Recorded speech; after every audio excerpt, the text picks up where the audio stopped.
Whether we're waiting on God to release us into our next season, or for the blessing or the breakthrough, or we're waiting on God for our marriage, our kingdom spouse, our child, the new job, the go ahead to move to the new city, how we navigate this wait and the perspective through which we see God during this wait is going to make such a huge impact.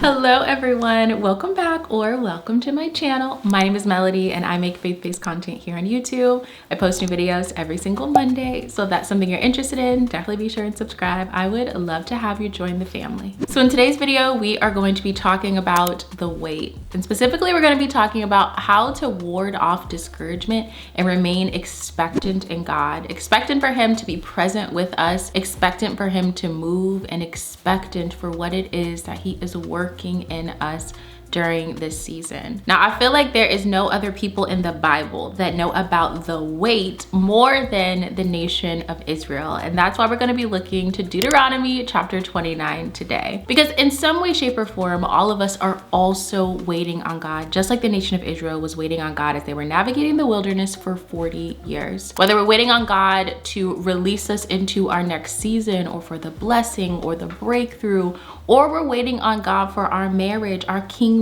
spouse, our child, the new job, the go ahead to move to the new city, whatever it is, again, in some way, shape, or form, all of us are waiting on God for something. And how we navigate this wait and the perspective through which we see God during this wait is going to make such a huge impact on how we understand the Lord and relate to the Lord during this time, and also on how we wait, whether we're gonna wait well or wait impatiently and begin to get really obsessed and focused with getting to the destination instead of enjoying and being content with the work and the preparation that God is doing in our hearts and in our lives during this time. So today, as we unpack this text in Deuteronomy chapter 29, specifically verse 5 and 6, not only are we going to be able to insert ourselves into the shoes of the Israelites and receive this final address from Moses, but we're also going to be able to get some practical steps that we can start implementing today to ensure that we are waiting in this season well, and also that we are seeing God's hand accurately as we are navigating, again, the tension between waiting on the promise for God and not seeing that thing come to pass in this moment. So needless to say, sis, I'm excited to dive into this text with you. It is short, it is sweet, but it is so incredibly impactful, and it shows us the power of perspective. And before we hop into it, I want to go ahead and pause here and thank the sponsor of today's video, BetterHelp. So as you guys know, I am a tried and true therapy plus Jesus girly. I absolutely love what BetterHelp is doing and making it so easy for us to get paired up with a licensed mental health professional who shares our same faith values. Okay, sis? I know for myself in my walk with the Lord and also in my therapy journey, which I do not shy away from sharing this with you guys, I am in therapy, okay? And I probably will continue to be in therapy because I just love having a safe space each and every week to go to process, to have someone hold me accountable, and to have someone guide me through the things that the Lord is also teaching me. And so if therapy is something that you've been on the fence about, then let this be your sign, sis. I will have a link down in the description box where you can get 10% off your first month.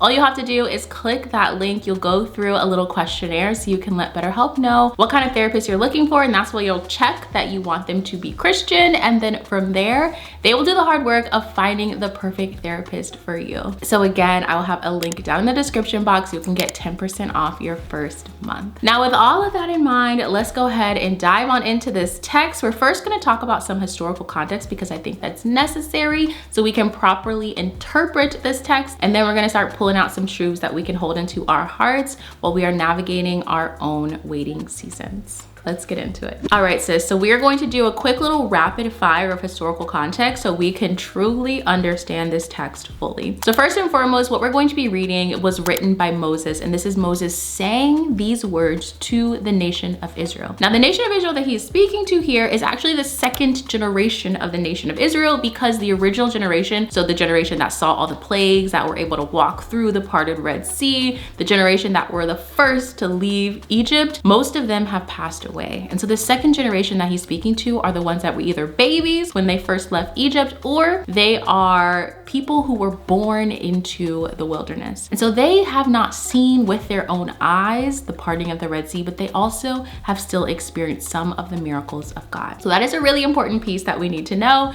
Now, lastly, I think it's important for us to know what the whole point of the book of Deuteronomy is. Basically, this is, like I mentioned, Moses's final address to the nation of Israel. So here, his big call to action, the big thing that he wants to impress upon their hearts is be faithful to God. Be faithful to the Lord your God. Be faithful to the covenant that he has made with you. So with all of this in mind, let's go ahead and pop up this text, these two verses, and we are going to read them together. So Deuteronomy chapter 29, verse 5 through 6. I have led you in the wilderness 40 years. Your clothes have not worn out on you, and your sandals have not worn out on your feet. You have not eaten bread, nor have you drunk wine or strong drink, so that you might know that I am the Lord your God, on whom you must depend. So let's start right at the beginning. Let's unpack that first line where Moses is recalling to the nation of Israel the fact that for 40 years, their clothes and their shoes have not worn out.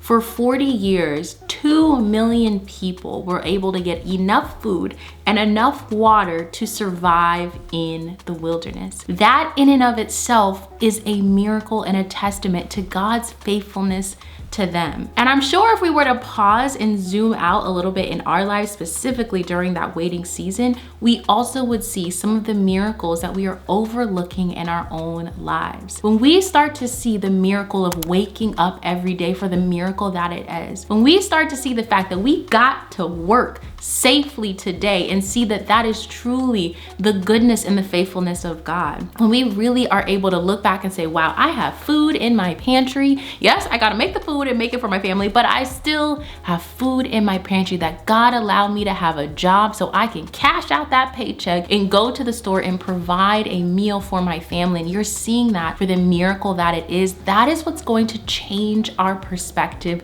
to see God more accurately during the wait. Since we want to make sure that we are not overlooking the small ways in which God has been faithful and kept us and given us something to worship about while we wait. It's by remembering and recalling the faithfulness of God that we're able to build up in ourselves the ability to yield to the Lord, his timing, his plans, and wait through this season well. Now, the second thing we're going to unpack here is that each of the wonders that Moses lists out for the people is basically a testament to God's love and care and protection for the nation of Israel. And each one of these wonders also correlates to a spiritual counterpart that we are currently walking in. Whether we are currently in the waiting season or not in our walk with God, these are ways that he is showing up for us right now. And again, it is so easy for us to overlook them. So let's go through them one by one so we can now start to open up our spiritual eyes and look for these and thank God and worship him for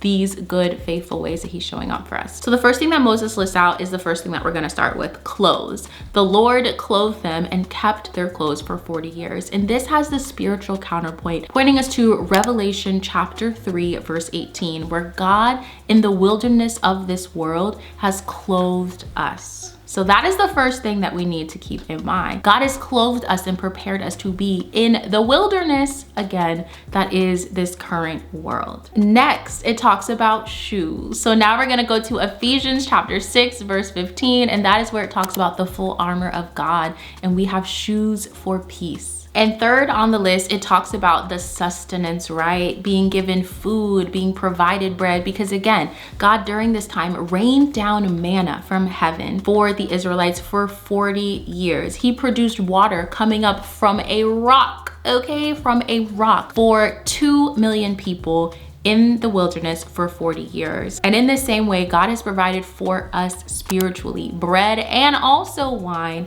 through his son, Jesus Christ. And that points us to a verse in 1 Corinthians. I'm gonna go ahead and pop it up right here. So with all of these ways in which God showed up for the Israelites physically while they were wandering through the wilderness, and we can now see how spiritually the counterparts in ways God is showing up for us in this same way today. This is going to build within us the ability to see God's love, his power, as well as his protection for us during this time. We just have to open our eyes to it and receive also these gifts that he is inviting us to. Now, with all of this in mind, the last truth that I need us to hold into our hearts about the faithfulness of God to ward off discouragement during our waiting seasons or waiting moments is the fact that being faithful to God is not something that we can do in and of ourselves. Being faithful to God is something that he stirs up in us. Faith is something that is built up in the yielded believer, which is why, going back to the first thing we talked about, recognizing and not overlooking the small miracles that we are walking in each and every day produces within us the yielded heart in which God can then build up our faith. Now, for me to really make this point and get this point across, we got to go to the Greek, okay? So follow me here. Faithful comes from the Greek word pistis. I hope I'm saying that right. And pistis comes from the root word in Greek of pitho. Again, I hope I'm saying that right. And what we really need to know about these Greek words, which I'm probably butchering, is that pitho means to persuade, to be persuaded. And so actually what we're experiencing, we are faithful to the Lord, is we are experiencing his divine persuasion. He is divinely persuading us. So something that we need to remember and we need to know on this journey is that we don't need to do things for God to build up our faith. Faith cannot be built by human action or anything we can do. Faith is always a gift